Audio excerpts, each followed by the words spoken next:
नमस्कार, मी समृद्धी होम फूडमध्ये तुम्हा सर्वांचे स्वागत आहे। आज आपण तोंडाला चव आणण्यासाठी तिखट आंबट असे टोमॅटोचे सार आणि झटपट अशी बनणारी कोबीची भाजी पाहणार आहोत।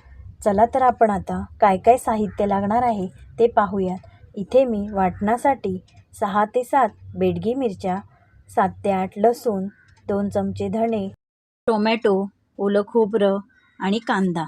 एका वाटीत पाणी घेऊन मिरची आणि धणे 10 मिनिटे भिजवून ते स्वच्छ धुवून मी एका मिक्सरच्या भांड्यात काढून घेतले। तर त्यामध्ये 7 ते 8 लसूण, छोटा आल्याचा तुकडा, पाव चमचा हळद टाकून पाणी न टाकता एकदा फिरवून नंतर त्यामध्ये कांदा आणि उकडलेले टोमॅटो, खोबरं टाकून पाणी आवश्यकतेनुसार पाणी टाकून याचे एक बारीक असे वाटण तयार करून घेतले।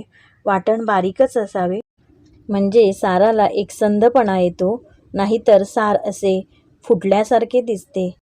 आता मी फोडणी करून घेणार आहे।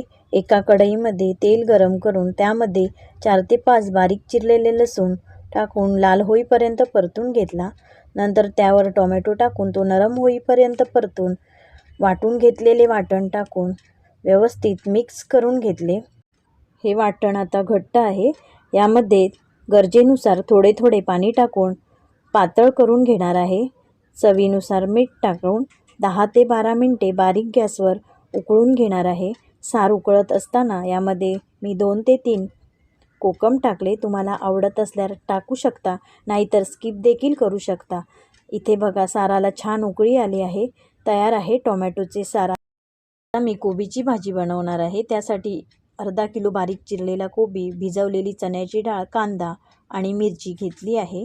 एका कढईमध्ये तेल गरम झाल्यावर त्यात 1 चमचा राई टाकून राई तडतडल्यावर त्यात मिरचीचे बारीक तुकडे टाकले। इथे मी 4 कमी तिखट मिरच्या घेतल्या आहेत।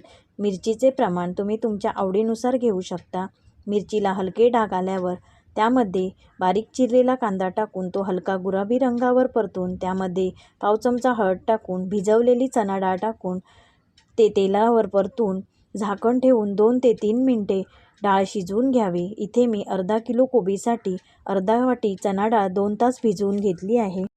3 मिनिटे झालेली आहेत। आता इथे बारीक चिरलेला अर्धा किलो कोबी व चवीनुसार मीठ टाकून भाजी व्यवस्थित मिक्स करून घ्यायची आहे। भाजी एकजीव झाल्यानंतर त्यावर झाकण ठेवून पाणी न टाकता वाफेवर भाजी शिजवून घ्यायची आहे। इथे मी झाकण ठेवून त्यावर पाणी टाकून 10 ते 15 मिनिटे भाजी शिजवून घेतली।